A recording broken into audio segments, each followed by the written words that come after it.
그 전쟁기념관을 운영하는 전쟁기념사업회가 항미원조라는 용어를 썼습니다. 그런데 여러분, 항미원조라는 말이 국내에서 버젓이 쓰인 게 이번이 처음이 아니에요. 항미원조 시절 남긴 소중한 사진이라는 어처구니없는 설명이 붙었어요. 그는 우리나라의 한 도시의 길에 이름이 붙고 동상이 생기고 생과 성역까지 이루어지는 엄청난 인물입니다.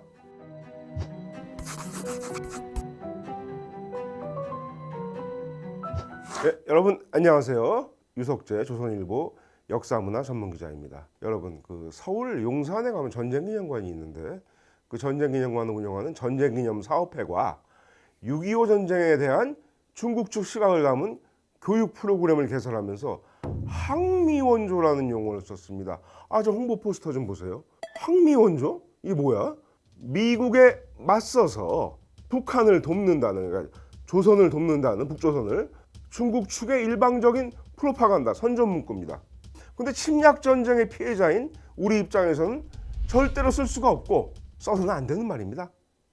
중국 측 입장을 좀 생각해 보자, 이런 반론이 나올 수도 있겠지만, 침략을 당한 건 우리예요. 6.25는 김일성이 스탈린과 마오쩌둥의 승인을 받고 저지른 침략 행위입니다. 을미사변 때 예를 들어서 명성황후를 시해한 일본인 제국주의자들의 입장을 생각해 보자, 이런 거나 마찬가지 아니에요? 아우슈비츠에서 히틀러 입장을 생각합니까? 왜 아예 북한 어린이를 내세워서 조국 해방 전쟁인지 생각을 해보자고 하죠. 말이 안 되는 겁니다. 그런데 여러분, 항미원조라는 말이 국내에서 버젓이 쓰인 게 이번이 처음이 아니에요. 전남 화순군에 가면 항미원조 시절 남긴 소중한 사진이라는 어처구니없는 설명이 붙었어요. 이것은 정율성이라는 사람의 생가인데, 그는 우리나라의 한 도시의 길에 이름이 붙고 동상이 생기고 생과 성역까지 이루어지는 엄청난 인물입니다. 도대체 정율성이라는 사람은 누구일까요? 이 사람의 이름은 시기와 국적에 따라서 표기가 바뀐다고 봐야 됩니다. 1번 정율성, 2번 정률성, 3번 정의청. 일단 1번 정율성에 대해 알아보죠.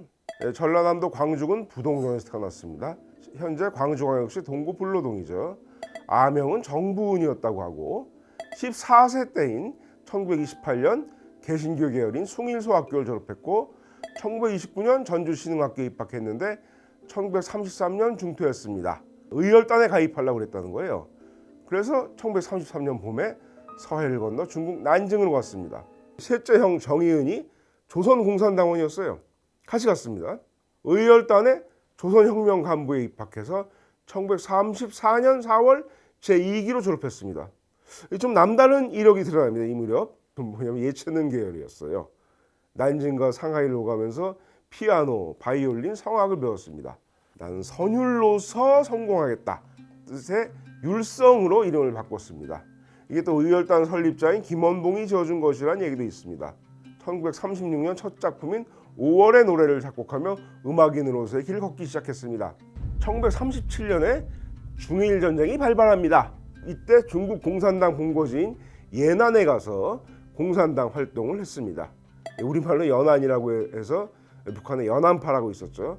여기서 최대 인생 전환점을 맞습니다. 공산당 거물 저원라이 주은래의 양로를 알려진 정설송, 그러니까 중국말로는 딩쇠숭과 만나서 1941년 결혼한 것입니다. 사회적 지위가 굉장히 달라진 거라고 볼 수가 있죠. 딩쇠숭은 훗날 중국 정부에서 외교관, 정보요원, 언론인, 사업가 등으로 활동했으며 첫 여성 대사로서 주 네덜란드, 주 덴마크 중국 대사 등을 지냈습니다. 어떻게 이런 걸 한 사람이 다 할 수 있을까? 아마도 그 다양한 직업을 포괄하는 단 한 가지 용어는 공작원일 것입니다.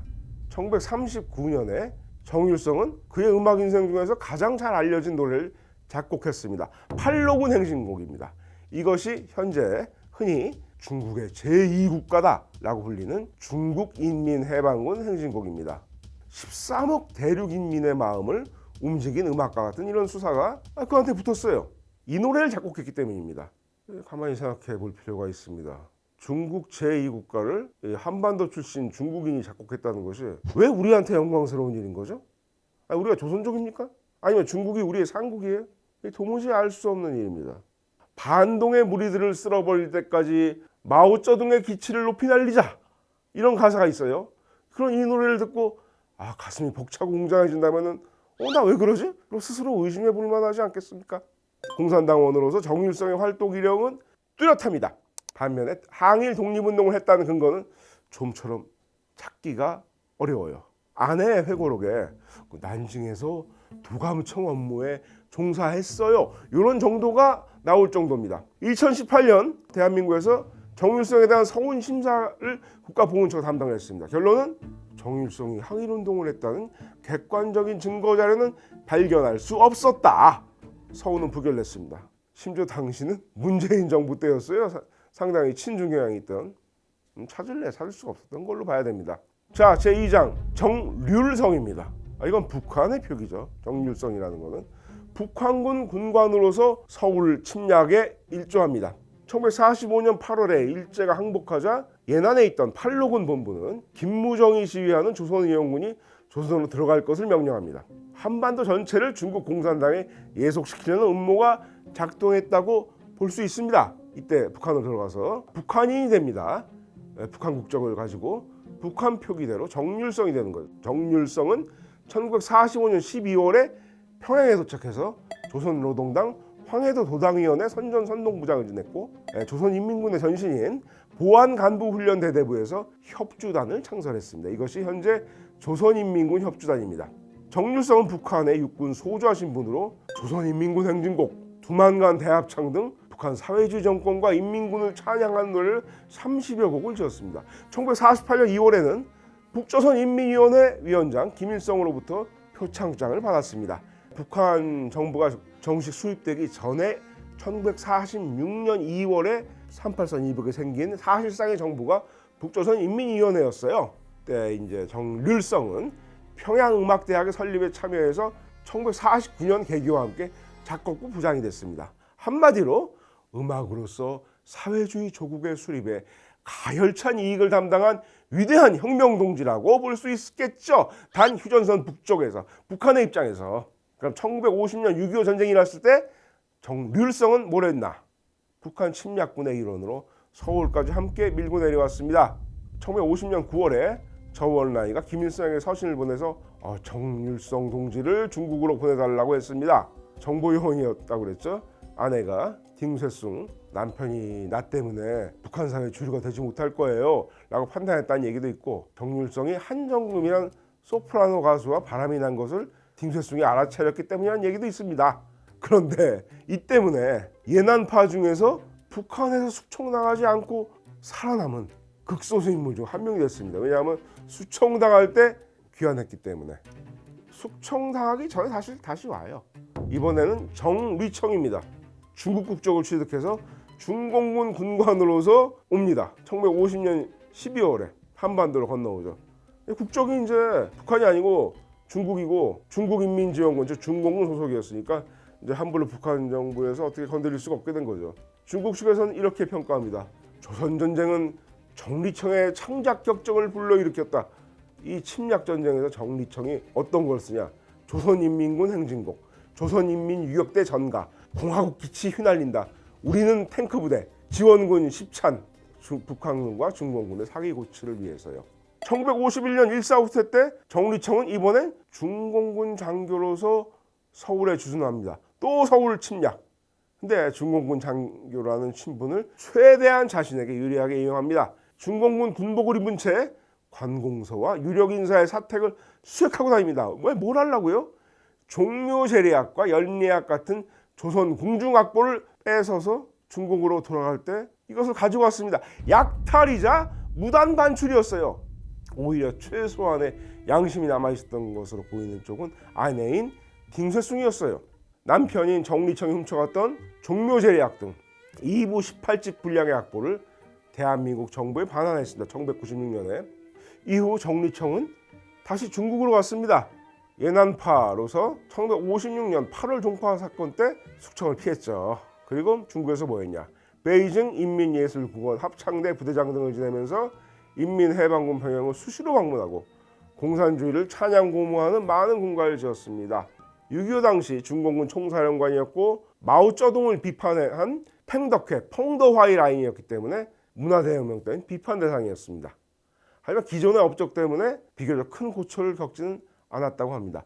이 문화혁명기에 정리청은 마오쩌둥의 시 20여 편에 곡을 붙였는데 그 자체가 웅장하고 아름다우며 기백이 넘쳐 흐르는 교향악으로 중국 혁명사의 최고탑이란 찬사를 받았다고 합니다. 자, 1976년에 마오쩌둥이 죽고 문혁이 끝났어요. 그러니까 정리청은 복권됐습니다. 중공 창당 50주년을 기념하는 작품을 만들려고 했는데 그해 12월 7일 베이징 부근의 한 운하에서 낚시를 하다가 이 낚시는 문혁기에 생긴 취미였다고 합니다. 할 일이 없으니까 낚시하던 중에 심장병으로 쓰러져 죽었습니다. 62세였습니다. 중국의 국립묘지격인 바바오산, 팔보산 혁명공묘에 묻혔습니다. 자, 그런데 사상이 있어요. 제4장. 사후가 또 이게 참 기가 막힌 얘기입니다. 자, 1988년에 정리청의 팔로군 행진곡은 중국에 정식 군가가 됐습니다. 북한에서는 1989년에 김정일의 지시로 그 생애를 그린 장편 영화 음악가 정률성의 제작이 시작돼서 3년 뒤에 개봉됐습니다. 2002년 중국에선 정리청 부부의 사랑을 그린 영화 주향태양, 태양을 향해 달려라가 상영이 됐습니다. 2009년에는 중국 정부가 신중국 창건 영웅 100인을 선정했는데 역시 정리청이 꼽혔습니다. 같은 해 대한민국에서 어떤 일이 일어났냐. 광주광역시 남구 양림동의 한 도로가 정율성로가 됐어요. 2017년 12월 대한민국 대통령 문재인은 중국 베이징 대강연에서 이렇게 말합니다. 한국의 광주시에는 중국인민해방군가를 작곡한 한국의 음악가 정율성을 기념하는 정율성로가 있다.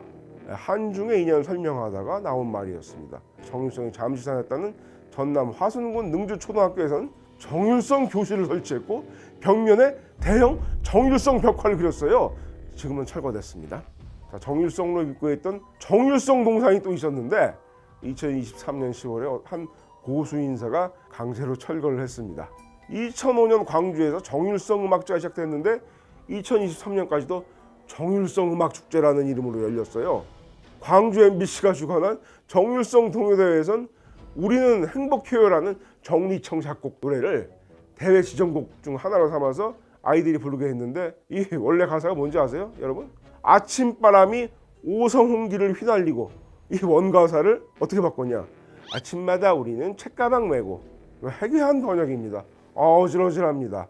자, 광주광역시와 광주 남구, 전남 화순구는 2014년부터 2023년까지 10년 동안 정리청의 선양사업과 기념시설 위해서 세금 177억 원을 썼습니다. 광주시는 정율성 기념공원을 추진했으나 사회적 비판에 부딪혀서 중단 상태인데 간간히 중국인 관광객들이 많이 찾을 텐데 이런 속내를 드러내기도 했습니다. 한때 북한인 정률성이었으며 지금은 한국에서 정율성으로 불리는 중국인 정리청은 평생을 중국 공산당에 충성을 바치는 공산주의자였습니다. 독립운동 관련 행적 대한민국 보훈처로부터 부인됐습니다. 그리고 6.25 전쟁 때 한 번은 북한군으로 한 번은 중공군으로 서울 침략에 동참한 전범이었습니다. 이 과정에서 제멋대로 한국의 문화유산을 약탈한 약탈범이기도 했습니다. 그리고 숱한 중국과 북한의 국가를 작곡해 양국 군인의 사기를 고취해 적국인 대한민국을 멸망시키려 했던 자였습니다. 중공군과 북한군은 그 군가를 들으면서 침략 전쟁을 벌였습니다. 다시 한번 말하죠. 침략의 대상은 다른 어느 나라가 아니라 우리 바로 대한민국이었습니다. 정신들 차리세요. 그러나 한중 수교 직후에 1990년대 초에 중국 3대 음악가인 천재 작곡가가 우리나라 사람이었대요. 이런 확인되지 않은 소문, 3대 음악가 확인되지 않은 소문입니다. 그래서 한중 교류를 대표하는 인물처럼 잘못 인식됐습니다. 이후 정리청의 행적과 정체가 상당 부분 드러났습니다. 사람들은 당혹해했고 일부 기념부는 철거됐습니다. 그런데 이 모든 사실을 다 알고서도 여전히 뭐가 문제예요? 이런 사람들도 있어요. 놀랍습니다. 최근에 어떤 뉴스 기사에서 수십억 들인 기념사업이 방치되고 있어요. 논란이에요. 이런 운운한 뉴스 기사에서 한 지역 문화단체 관계자라는 사람이 이런 말을 했습니다. 그에게 중국 공산당과 북한 행적을 문제 삼아 이념의 잣대를 들이대는 것이 국익과 식용주의를 추구하는 시대에 맞는지 의문입니다. 뭐라고요? 아예 김일성하고 마오쩌둥도 기념사업에 추가하면 더욱 국익과 실용주의 시대에 맞는 것이 아닌지 물어보고 싶은 마음이 들어요. 강원도의 중부전선에 6.25 전적지 곳곳에 항미 원조 기념물을 만들면 중국인 관광객들이 억수로 쏟아지지 않을까요? 그런데 왜 그걸 강원도에서 안 하고 있을까요? 여러분, 아무리 관광 수익이 좋아도 우리는 최소한으로 지켜야 될 국가의 정체성이라는 게 있기 때문입니다. 그것은 자유민주주의를 수호하기 위해서 북한군과 중공군에 맞서서 싸웠다는 그 역사적 사실입니다. 정신들 차립시다, 여러분.